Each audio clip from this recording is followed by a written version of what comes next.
Hello everyone, welcome back to Webtech Tutorial.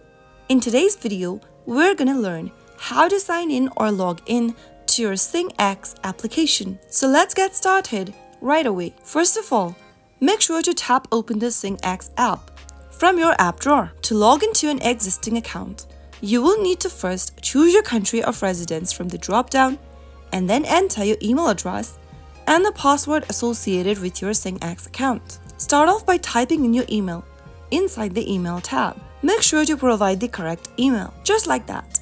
You will now need to enter your password. If you don't remember your password for the account, tap on the Forgot Password link and follow the prompts. If you remember your password, you can type it down in the password field. Once you are done, tap on Login and you will then be able to log into your SingX application. So that's how easy it is. All you need is your email address and password associated with the account and you will be good to go. If you found the video to be helpful, go ahead and give us a thumbs up. Don't forget to subscribe to our channel by hitting the subscribe button.